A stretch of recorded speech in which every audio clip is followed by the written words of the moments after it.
Добро пожаловать в Россию. He rules Russia with an iron fist. Vladimir Putin! Around the world, Vladimir Putin is seen as one of the 21st century's most ruthless dictators.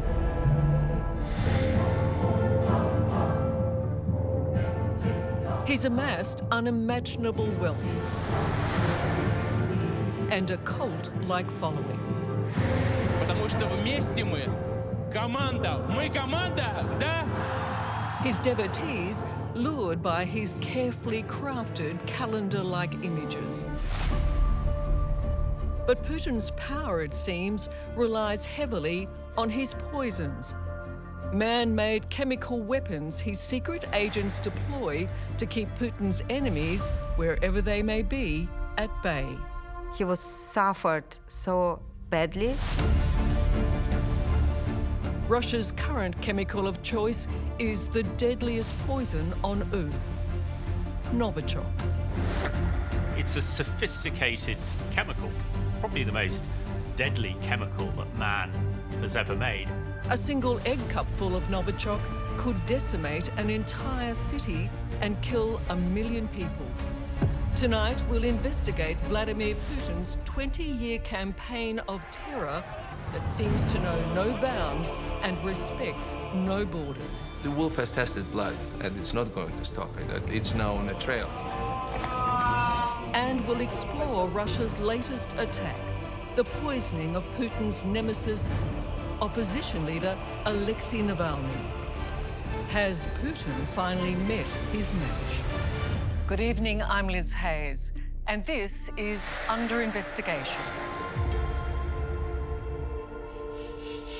Joining me tonight, Dr. Robert Horvath of La Trobe University, who for 30 years has been researching the struggle for democracy in Russia. You start working for the enemy, then this is what will ultimately happen to you. Dr. Trevor Findlay, who is a chemical weapons disarmament expert and principal fellow at the University of Melbourne School of Social and Political Sciences. It could be regarded as an attack on another country by Russia. And former diplomat to Moscow and a former Australian ambassador, Tony Kevin, who believes Vladimir Putin is the target of a Western conspiracy. I'd say something that's absurd, but you talk the most amazing rubbish. Thank you very much for joining me. I'm going to hit you right up. Is Vladimir Putin an international terrorist? We now have compelling evidence that at the highest levels of the Russian state, the use of chemical weapons was authorized. Terrorist is not unreasonable. Is it appropriate? I think it is. We clearly had in mind that terrorism could be a problem. What I don't think we had in mind was it would be the leader of one of the founders of the Chemical Weapons Treaty who would be involved in such a thing. Well, Tony Kevin, how do you sit with all of this? To call this man a terrorist is, to my mind, and with respect to my colleagues, grotesque and bizarre. There has been this characteristic treatment of Russia as outside the camp of the friendlies. And it's very easy to be misled into seeing the world in Machiavellian terms as made up of good people and evil people. It's August last year. And the cries of pain on this aircraft are those of Russian opposition leader Alexei Navalny, who has just been poisoned by Novichok. The hugely popular Navalny, described as the man Vladimir Putin fears most, was targeted by Russia's secret service, using the deadly chemical weapon that's been dubbed Putin's poison. I get out of this bathroom, turn over to the flight attendant and said to him, I was poisoned, I'm gonna die. As Navalny lay in a coma in a German hospital, barely clinging to life, laboratories there, as well as in France and Sweden, confirm the chemical was Novichok. There is now irrefutable evidence that the nerve agent of the Novichok group was used to try to assassinate Mr. Navalny. It's just incredibly toxic. If chlorine is toxicity 1, Novichok is 100,000 times more toxic than a molecule of chlorine. Novichok is an intensely powerful nerve agent. The tiniest trace of this poison can kill, shutting down the central nervous system, causing its victims to die agonizingly by asphyxiation. It was developed in secret by Russia to circumvent the international list of banned chemical weapons, and was designed to be virtually undetectable by Western experts and inspectors. It's what's called a 4th generation chemical weapon. Very much more technical than previous nerve agents. Novichok is a form of nerve agent, but much more sophisticated. It's almost undetectable, and it gives the Russians an advantage over the West. But Alexei Navalny is just the latest target of Vladimir Putin, the latest victim of his secret poison. The poisoning of Navalny is really significant because he's such an important figure in the opposition to Putin. When there's an attempt to murder someone of Navalny's stature, it sends a message to everyone about what the regime will tolerate. Navalny's survival and return to Russia, where he has been arrested and imprisoned, is fueling massive and ongoing protests. They tried to poison Navalny only for him to survive, and now he willingly walks back to Russian jail so that he can inspire a democratic movement in Russia. And it has laid bare the brutality of Vladimir Putin's regime. The only thing outdoing the Kremlin's bottomless cynicism is their own horrifying cruelty. And his willingness to use banned chemical weapons at home and abroad. That is why today the EU has to choose the dictator Putin or the Russian people led by Navalny. The world first learned of Novichok's existence on March the 4th, 2018 in Salisbury, the picturesque city southwest of London, famous for its cathedral and nearby Stonehenge. On that March morning, terror struck, the first use of a nerve agent on European soil since World War II. The target was ex-KGB spy Sergei Skripal. Just a tiny amount of the deadly Novichok was sprayed on the door handle of his house. The Russian agents using a perfume bottle in which the poison had been smuggled into Britain. Just those few sprays turned Salisbury into a chemical war zone. Sergei Skripal had been a double agent for Britain's MI6, arrested, imprisoned, then allowed to leave Russia and settle in Salisbury as part of a spy swap. But Vladimir Putin never forgave him. Он просто подонок. Russia's Secret Service not only sent a chemical hit team to Salisbury to murder Skripal, but chose a time when his daughter Yulia was visiting. Unwittingly spreading the Novichok from the door handle of their house to sites around the city they visited, the Skripals were found on a park bench close to death. Now, anybody who opposes the Russian state, expect to get your comeuppance. Sergei Skripal, Putin had said anybody who opposes him, he would sort them out. And he absolutely did. Colonel Hamish de Breton-Gordon is an internationally renowned chemical weapons expert and Salisbury resident. He lived through the attack on his home city. And it's almost the Russians sort of going, you don't know for sure it's us, but this is our marker, and we can do whatever we want, wherever we like, and if we decide it's time to kill you, we'll do it, whether you're in Salisbury, in Russia, or wherever. Trevor, what was your reaction when you saw the reports come through? Well, I was shocked that this represented a great power undermining international law. Russia was a foundation member of the Organization for the Prohibition of Chemical Weapons. It had purportedly destroyed all its chemical weapons by 2017 under international verification. It was supposed to have declared anything it had left over and not be engaged in this sort of activity. So if it really was Novichok by the Russians, then this could be regarded as an attack on another country by Russia against its own citizens. So that's equally bizarre. Of course, for you, Tony, this is bollocks. You believe Salisbury and that which happened there was not the work of Russia and indeed not the work of Vladimir Putin. You believe that's the work of British intelligence. British intelligence? Yes. And the point of that would be? Let's look at the political context. The attack took place in 2018.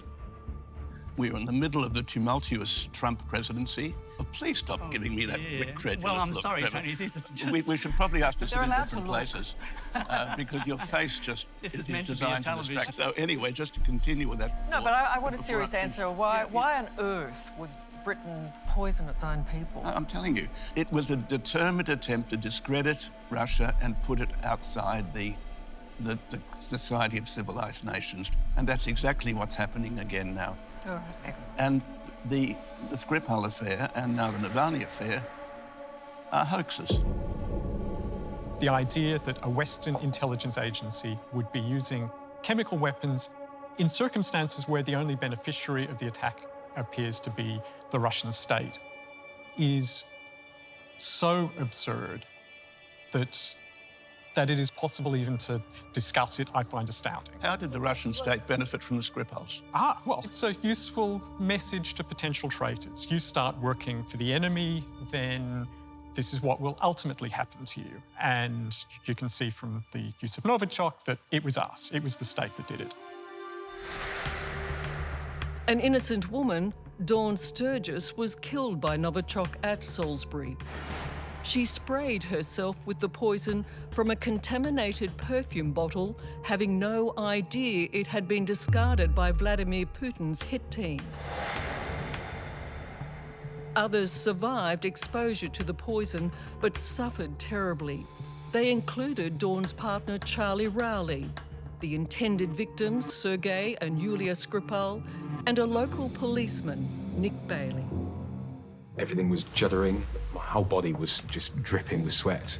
I was very, very unsteady on my feet. The sweating had gone from my forehead down my back. I was confused. I didn't know what was going on, and it was really, really frightening. Their lives were saved through intense and immediate medical treatment, assisted by the early analysis that the poison was Novichok. That was done by the UK's only chemical weapons research lab, Porton Down, which is just 10 kilometres from Salisbury. Their lives may have been saved, but they were also deeply affected. Policeman Nick Bailey would never work again, shattered physically and psychologically by the Novichok attack. There is another person who can talk about the terrible symptoms suffered by those poisoned in Salisbury. Russian opposition politician and close ally of Alexei Navalny, Vladimir Kara-Murza, who was twice poisoned by a nerve agent, which he believes was Novichok. The first thing I felt was that I was unable to breathe. And I have to say, it's very frightening as well as painful when you're trying to take in the air and you feel as if you're suffocating, as if no air is coming in. That was the first thing, both times. Then I started vomiting and sweating profusely, and the heart started racing. It just lasted for a few hours before I lost consciousness, and then I went into a coma for several days. And both times, doctors had told my wife that I had about a 5% chance to survive. I think we all agree, maybe not on who did it, but this is an appalling way to deal with your enemies. And do you see that as a signature of the Russian agents? I think it's also really important to understand that Vladimir Kara-Murza is a very significant figure in the Russian democratic opposition. Another traitor he would have been seen as? Well, he exemplifies something that Tony fails to understand, that a lot of the ways that the West has responded to Democrats in Russia This has been provoked by people like Vladimir Putin. He lobbied. He and Navalny and many other Russian Democrats and human rights activists put pressure. They agitated. They went to the United States and said, do something. I can perfectly understand why Putin, as a deeply corrupt political leader, found that threatening. Whatever else Vladimir Putin may be, he is a KGB man through and through, and the KGB tradition is, quote, if anyone betrays us, we kill them. We follow them to the ends of the earth. When you have a murderous dictator who gets away with it, he'll continue to do it until he's stopped. And it's the West's duty to create consequences so he stops. And so far, the West, Western governments, have not done that. American Bill Browder, the former head of a billion-dollar business in Russia who fell foul of the Russian regime, believes he is high on Vladimir Putin's hit list and expects any attempt on his life will involve Putin's signature, Novichok. Well, he loves the use of poison because he can talk out of both sides of his mouth. On one side of his mouth, he can say, this has nothing to do with me. You can't prove that anybody did this because poisoning is so hard to pin down. Out of the other side of his mouth, he can say to everybody who's his enemy, look, if you cross me, you're gonna die the most horrible death from poison. Tony, what I want to know is, you think Putin is a good guy. Is that what you're saying? I think he's a patriotic and responsible leader of his country, yes. Does that make him a good guy? Look, I'm not going to get into the moral territory of what that's defines good and bad. Well, that's what we're questioning here. I'm saying he's an effective and conscientious leader of his country. I don't think one needs to go any further than that. Coming up, he was suffered so badly. The spy targeted for death by Vladimir Putin. This was a classic Russian Secret Service type operation. That's next on Under Investigation.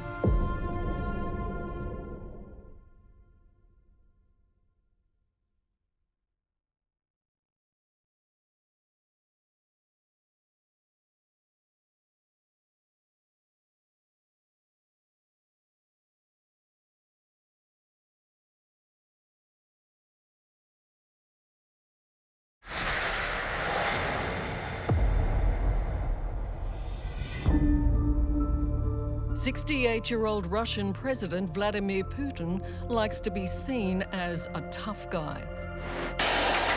But 3 years ago, Putin also exposed a very nasty streak. When a quiet English community became the new front line in his war against his enemies. In 2018, 2 Russian Secret Service agents travelled all the way to Salisbury in the UK to murder ex-KGB spy Sergei Skripal with Novichok, a deadly poison which only Russia possesses. They didn't care that his daughter Yulia was visiting, nor that their actions would kill an innocent member of the community and cause others to become gravely ill. The 2 individuals named by the police and CPS are officers from the Russian Military Intelligence Service, also known as the GRU. With just a quarter of an egg cup of Novichok hidden in a perfume container, Salisbury was devastated. It took us 18 months to decontaminate Salisbury for a quarter of an egg cup of this stuff, because what we had to do is work out exactly where the 2 Russian agents went, exactly where Sergei Skripal and Yulia, his daughter, went, trace them, and sample almost every blade of grass they trod on in case they dropped some Novichok, and then destroy that. I think, it took 13,000 hours, 37 vehicles were buried or destroyed, and tons of rubble were taken away from Salisbury and buried or burnt. Samples from Salisbury were tested and the presence of Novichok confirmed by a Swiss laboratory working for the International Organization for the Prohibition of Chemical Weapons, the OPCW, which Australia supports. It is time to stop Putin's impunity. The Kremlin needs to learn that their crimes come with a very high price. But to one Australian, former ambassador and diplomat to Moscow, Tony Kevin, both the Salisbury poisonings and the recent assassination attempt using Novichok against opposition leader Alexei Navalny are part of a conspiracy against Russia, concocted by Britain and its Western allies. Tony Kevin spent 30 years in the diplomatic service, but now his self-appointed mission is to rewrite public perception about Vladimir Putin and Russia's role in the poisonings. If you accept that we're in a situation of, indeed, what is the context, what is the motive, who did it? And the way in which both of you, I'm sorry, rushed to the conclusion that Russia must have done it, to me just smacks of brainwashing. You've both been brainwashed. Well, Tony, they're both Russian. In both cases, they're Russian citizens, and you're suggesting the United Kingdom would kill one of its own citizens and maim people and put the whole city of Salisbury at risk? Can I continue? Like, is it the United Kingdom that did it? Well, okay, you've asked the question. So tell us, who do you think did it? I'll answer the question. What was done to the Skripals was not an attempt to kill them. What was it? What was it? What happened to the Skripals was designed to make it look like Novichok. Everything that the British did afterwards was designed to make it look like Novichok, so they put a lot of fresh Novichok in just to make sure that the stupid scientists in Switzerland did not miss it. Tony Kevin believes that British intelligence MI6 doctored the samples from Salisbury, having actually carried out the attack themselves, using a nerve agent created in the nearby UK chemical weapons research laboratory, Porton Down. It was by British scientists at Salisbury Weapons Lab, which was conveniently just down the road. The fact that it's down the road, is that actually a reason, the geographical location of something? Do you think they wouldn't have the brains to actually, if that was a clue, that they could have done it somewhere else? You know, I think one of the most ridiculous things coming out of the Russian press was that Prime Minister May had made the Novichok in Porton Down, the defence laboratory here. The accusation is crazy. We have all the evidence. We have the two Russian GRU agents who we tracked from Heathrow down here to Salisbury twice and back again. We have copies of their passports. While the Novichok attack on Salisbury was a terrifying wake-up call for Western countries that a chemical attack could happen on our doorstep, in reality, one already had 12 years before. This time, it involved the deadly radioactive poison polonium-210, made in nuclear power stations. Polonium-210 is a very, very rare isotope. They reckon it's about $1 million a drop. So who else is going to be able to get hold of this stuff? In 2006, an ex-KGB spy living in London, Alexander Litvinenko, met two Russians posing as businessmen in an upmarket hotel. The pair were actually agents for the GRU, Russia's military intelligence service. They slipped a tiny amount of polonium-210 into Litvinenko's tea. He was suffered so badly. He couldn't eat, he couldn't drink. It was constant pain. Alexander Litvinenko's wife, Marina, watched her beloved Sasha, as she called him, suffer for 23 days. Doctors having no idea what was killing him until the very end. We know at the end Sasha was poisoned only because Sasha survived for 23 days. And it was last day when he was checked and polonium was discovered. We now know it was polonium. There was evidence to show that was polonium and that Russian agents were responsible for that. Do you accept that? Yeah, I don't dispute that narrative. And how do you feel about that then? Oh, I haven't really thought about how I feel about it. I mean, I believe it probably happened in the way in which Marina has just described, and I feel very sorry for her and for her family. That's the Russian state poisoning its own on foreign soil. There were stories that Litvinenko was engaged in trying to subvert other Russians. But the way in which it was dealt with is what we're talking about. That's not acceptable? No, it's not acceptable. It's dirty stuff. Sure, but dirty stuff has been happening, and Vladimir Putin has been a party to that too. So I don't know whether Vladimir Putin was a party to it.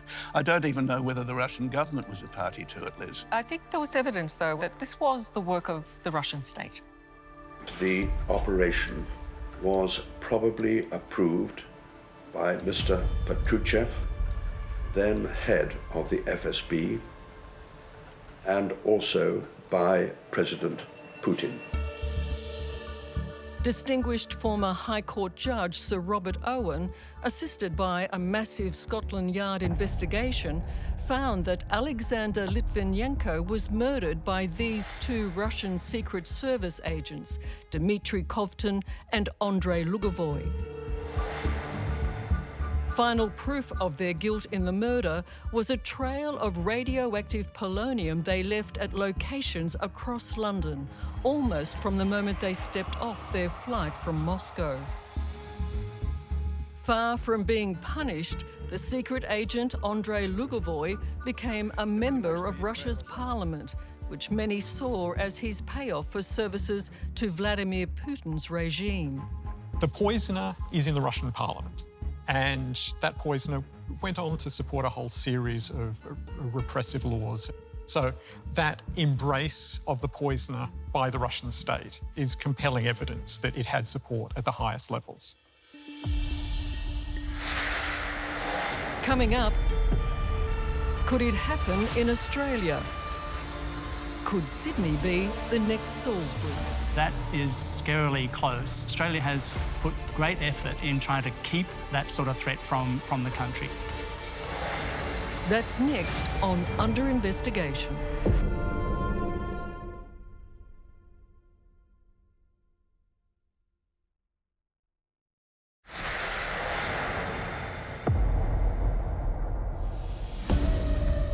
Vladimir Putin and his Russian agents are seemingly impervious to international laws when hunting down their enemies. The attempted murders of ex-KGB spy Sergei Skripal in 2018 and opposition leader Alexei Navalny last year, using the deadly Russian nerve agent Novichok, has raised the fear that any Western country giving safe haven to an enemy of Vladimir Putin could be vulnerable to a Novichok attack. Do you believe a Salisbury could happen in Australia? Absolutely. I think it's, could it happen? Of course it could happen. There will undoubtedly be Russian agents in Australia.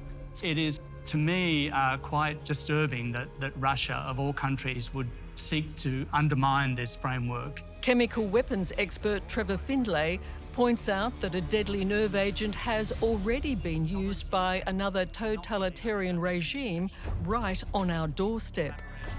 On February 13, 2017, North Korean dictator Kim Jong-un sent a chemical weapons hit team to kill his half-brother at Kuala Lumpur airport. He's been under constant threat since an earlier assassination attempt in 2012.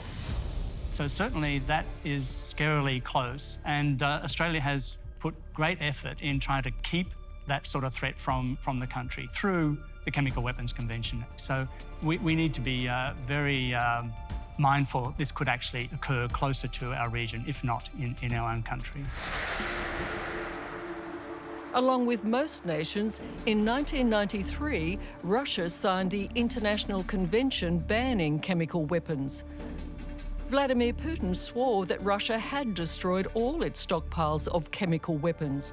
He even supervised the actual destruction on live TV. Мы все наше химическое оружие уничтожили под контролем международных наблюдателей. But it wasn't true. And that was proven beyond all doubt on a flight in August last year in an attempted killing that shocked the world. The cries of pain are those of Russian opposition leader Alexei Navalny, Vladimir Putin's greatest enemy, as he suffers the agony of an attack by a chemical nerve agent. After giving him life-saving treatment in a Berlin hospital, Germany announced it had conclusive proof Navalny was poisoned by Novichok. It was very important to have that public announcement from the German government because this sort of, pierces away from this fake plausible deniability that the Kremlin tries to hide behind every time something like this happens. I understand that Putin hates me, and I understand that these people who are sitting in the Kremlin, they are ready to kill. It could have not been happened without direct order of Putin, because it's big scale. Navalny is part of a very small group of Russians. They're a very small, fanatically dissident group of people. They believe nothing that the Russian government says is true. They're subject to conspiracy theories. They live in this fantasy world of everybody's out to get them, and frankly, nothing they say can be trusted. But my question so it's okay if Putin tries to kill them? Is that your argument? That they're so minor, they're so out of the... In which case they shouldn't be a threat to the Russians? We are the target of this information warfare, not the Russians. They know their government is patriotic. And except for a few crackpots and Looney Tunes like Navalny and his crew, they are basically accepting of... I'm just not looking at you anymore, Trevor, because you're a clown, you're distracting. But you're calling Navalny a crackpot. But Putin is at the head of the state that rules the society called Russia. And if you're a patriotic Russian, unless you belong to a very small minority fringe, you say, well, we will be patriotic Russians. That's what most Russians think. Your confidence in what most Russians think is very impressive. I assume you've spoken to most of them. The reality is everyday state propaganda is saying they're out there, the enemy is out to destroy us, they want to ruin our country, and there are traitors within. Trying to explain away the damning scientific evidence from multiple laboratories that Alexei Navalny had been poisoned with Novichok, Vladimir Putin's official conspiracy theory was that Navalny had ordered his close aide, a woman named Maria Pevchik, to poison him on an aircraft in order to bring blame and condemnation on Putin. Это полная чушь, бред, нонсенс. It's a conspiracy believed by former Australian ambassador Tony Kevin. You'll be familiar, Trevor, with the fact that Maria Pevchik accompanied Navalny on the trip to Germany from Omsk. Another conspiracy theory. And you'll also be familiar, it would have only taken a few seconds for Maria Pevchik to just spray a little bit of perfume in his face, and that's it. Enough to give him a trace when he arrives in Germany. This is completely absurd. Maria Pevchik is one of Navalny's closest aides. What you aides. say is completely absurd. Every time I say something, it's absurd. But you talk the most amazing rubbish, and that's not absurd. I've actually researched Navalny's role in Russian politics for many years. I know Maria Pevchik's biography. She is an anti-corruption activist. She's on Navalny's side. She's risking her life, basically, to work with Navalny. Why on earth would she poison Navalny when she's on his side and she's his closest aide? If they felt that if the end justified the means, they would do it. And a man like Navalny would say, yes, I'll take one for the team. I'm frankly amazed as to why people would even waste time to try to cook up alternative, crazy, so-called explanations. I mean, if it walks like a duck and talks like a duck, it's usually a duck. And what happened with Alexei Navalny was a deliberate attack against a leading political opponent of Vladimir Putin's regime, carried out with a method that has long been a signature of Soviet and later Russian security services. Do you believe that Vladimir Putin is the man? He knows it's happening, he orders it? Well, I think there's absolutely no doubt that the Russians are responsible in the Russian state. Unequivocal evidence across the piece. The actual team of agents from Russia's secret service, the FSB, who carried out the assassination attempt was exposed, named, and their photographs published by the UK investigative website Bellingcat. Why is it that they continue to use poisons, given we do point the finger directly back at them? I think there are a number of reasons. First of all, the Russians don't care. They really don't care. And they don't care about collateral damage. And the second thing is, you don't run a dictatorship like Russia without making sure that any dissent is absolutely crushed. And the evidence proving Putin's Russian Secret Service hit team targeted Alexei Navalny was not only damning, it exposed them as ludicrously clumsy. In an extraordinary telephone sting, one of the agents spoke to Navalny, believing he was their boss, telling him the Novichok had been sprayed on his underwear.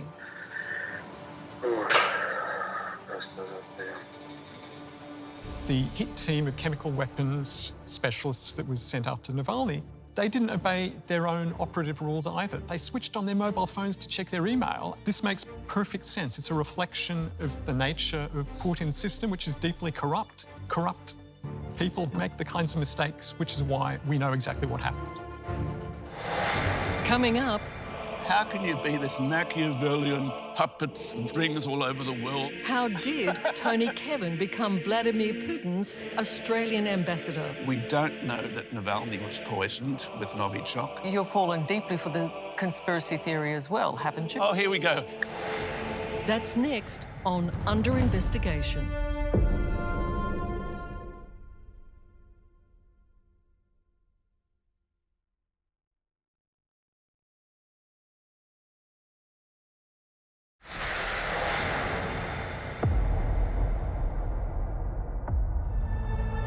А вы умеете прощать? Да. Но не все. А что невозможно простить? Предательство. For nearly 21 years, Vladimir Putin has been in power as Prime Minister and President of Russia. He likes the control and has indicated that's not about to change. But the failure of his secret service, the FSB, to kill his bitter enemy, opposition leader Alexei Navalny, with the deadly poison Novichok, may turn out to be Putin's greatest mistake. Navalny returned to Russia a hero, and his arrest and imprisonment by Putin has sparked nationwide riots and international outrage.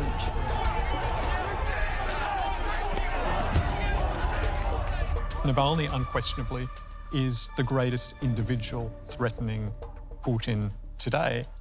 The exposure of the role of the FSB, clearly operating on Putin's orders in Navalny's murder, is a major legitimacy crisis for the regime. They're still working out how to deal with this. They obviously didn't expect to be found out. If Putin had been involved in any chemical weapon attack on Navalny, why did Navalny live? Why wasn't he simply given enough of whatever it was to kill him? Well, there seems to be a certain element of incompetence on the Russian... Here we go. I was waiting for incompetence to come. Tony, now you're laughing at. I am. I'm laughing at Trevor because you're really funny. Now, how can you be this Machiavellian puppets, strings all over the world, this great power? Isn't that your line? Everything's a conspiracy, Tony, so it's impossible to convince you of the truth. We don't know that Navalny was poisoned with Novichok. If he was, we don't know who did it. We don't know why. We don't know whether he was intended to live or to die. So you're saying Maurice Payne, who supports the conclusions of the OPCW, and somehow the whole Australian cabinet are in on this? No. I mean, it just doesn't stand up to... No, that's nonsense. Why is it nonsense? They've supported the organisation. They've agreed with the conclusion this was Novichok's. This is a gigantic conspiracy. A lot of people, yourself included, apparently. There's no need to insult me, Tony. Just carry on. But Tony, the point is that you're saying these are people who are part of a conspiracy theory, but the reverse is to be said about you. You've fallen deeply for the conspiracy theory as well, haven't you? I've said there are two deeply conflicting information narratives in the world today. You either decide one side's more likely to be telling the truth, or you decide the other side's more likely. And you've had to make that decision, yes, clearly. And I've made it. Tony Kevin's pro-Putin stand came when he revisited Russia after many years and saw what he believed was a nation being unfairly maligned. I mean, this is a decent, honourable country where people love their children, where people... I don't think that's an argument at all. I think everyone... I love Russia. No, It's a I think wonderful we country. do agree. Yeah. That It's a wonderful country? It is. Oh, It's good. Let's all go there. It's the government that I have a problem with. It's the power that we're talking about here. So, and I think you say you've lost friends, even yes. because of the position you've taken. Oh, of course I have. So you're obviously deeply committed. I'm committed to giving my fellow citizens in Australia what I believe to be truth. I'm not a cold warrior. I think Robert is. He clearly has a massive distaste for Russia and the Kremlin. I find that statement offensive. I'm one of many Western observers of Russia who've spent years of their life living there and who've listened to the voices of ordinary Russians and to the voices of those Russians who stand for a democratic, freer Russia, a Russia that respects human rights. This is the real world. The real world is that the Western powers do not trust the Russian government, and the Russian government does not trust the Western powers. So the real world is that the Putin regime is an authoritarian dictatorship. Since 2004, the Putin regime's propaganda apparatus has been churning out conspiracy theories of the kind that you specialise in recirculating. Tony, can I say that I asked Vladimir Kara-Murza his view of your views about your defence of Vladimir Putin. Just take a look. This is surprising. I can just say honestly that I hope that these people never have to live through what I've lived through. When you lose your friends and colleagues, when you have to, live in a reality where there are no democratic elections, where there's no right to peaceful assembly, where all television channels are controlled by state propaganda. And those people who live in countries such as yours and who enjoy these rights and freedoms and who often take these rights and freedoms for granted, when they step forward and try to justify an abusive and kleptocratic and despotic regime such as the regime of Vladimir Putin, God be their judge. I have nothing to say to that. Well, I would like to respond to that, if I may. Yes, I'd like to hear your response. Since I've been talked about, although my name hasn't been mentioned. The gentleman we've just been listening to, if Russia was as he describes it, he would not be on that screen at this moment. He would be being interrogated in a Russian prison. Well, he was saying people like he and Navalny and others have suffered greatly for seemingly opposing the power of the nation. Navalny loves suffering. He's a bit of a masochist. He likes to get out there. I think that's an extraordinary thing for you to say. I think that's... Perhaps I can only say it because I have some experience of it myself. We're not so different from Russia. I know you gentlemen like to portray Russia as a sort of the Mordor of this world, but it's not. No, I portray the Russian state, not the Russian people. Oh, that's a false... It's an absolutely fundamental distinction. The Putin regime's propaganda says Putin is Russia, Russia is Putin. They are different things, and voices like Navalny remind us every day. Voices like Vladimir Kara-Murza, they tell us that the state is not us. Coming up... Australia should not be complacent. There's terrorism being exported by Vladimir Putin. Is this a new war on terror? This is extremely dangerous, what Russia's doing. That's under investigation next.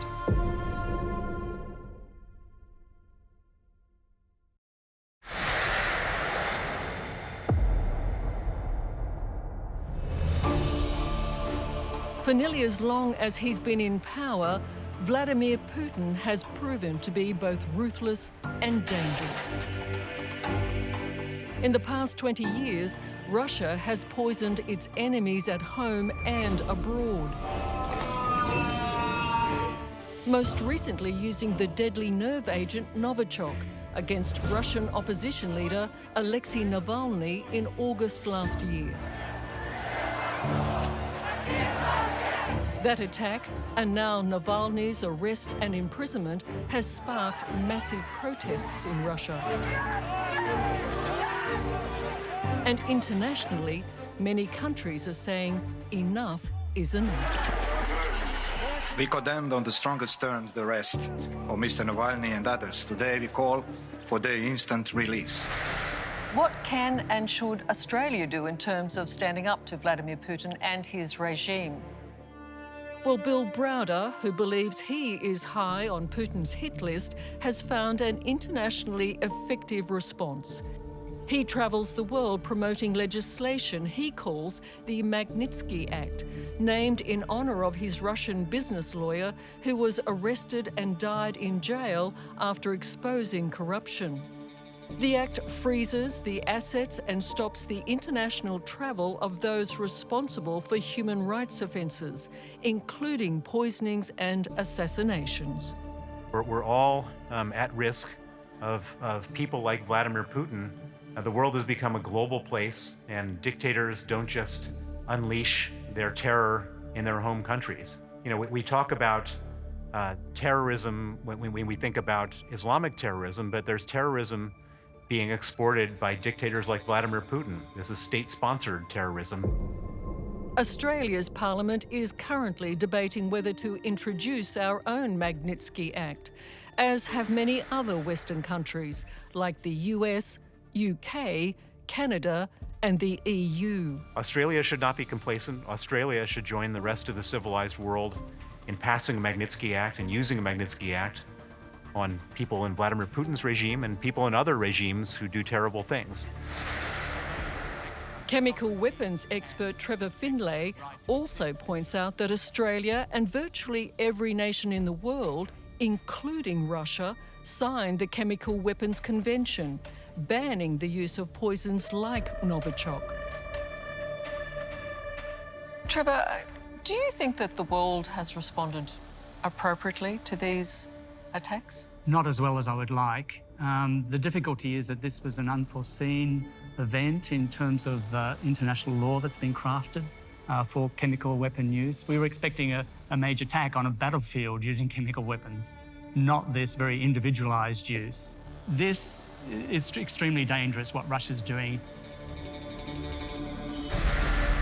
After the 44-year-old was arrested at the airport on his arrival in Moscow, his lawyers say they'd been prevented from seeing their client. Все, если верить документам суда, я поехал в матросскую тишину. А всем хочу сказать одно: ничего не нужно бояться. Бояться можно только своего собственного страха. Пока. Tony, tell me, what kind of evidence would you need to say, yep, Vladimir Putin and his Russian agents are behind the Skripal poisonings, the Navalny poisonings, the Litvinenko poisonings?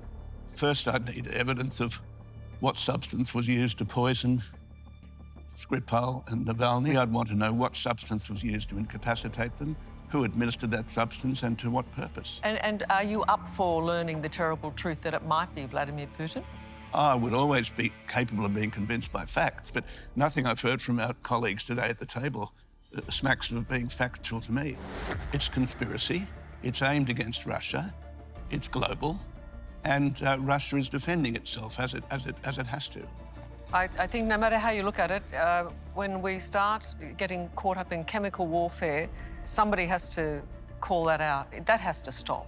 I agree with that. It does. We've all agreed internationally these horrendous weapons should be banned, and someone has now used them. And in my mind, Russia had both the motive and the means to do this. That's my bottom line. In Russia, Alexei Navalny, the opposition leader who miraculously survived a Novichok attack, has been sentenced to 3 years in a prison camp. But despite his best efforts, Vladimir Putin has not rid himself of his biggest threat. Navalny's supporters are making sure of that.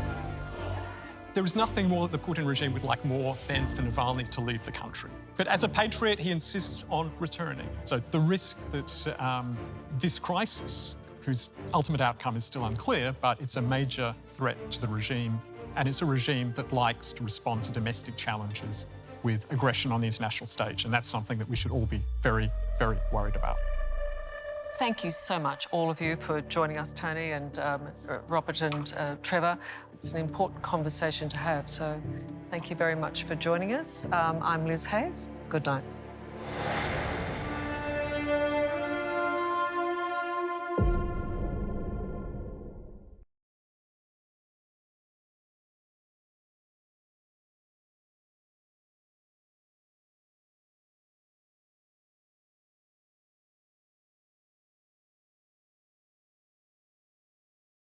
Hello, I'm Liz Hayes. Thanks for watching our brand new event series, Under Investigation. Subscribe to our channel now for more great stories from both Under Investigation and 60 Minutes Australia. For other exclusive Under Investigation content, visit 9now.com.au and the 9Now app.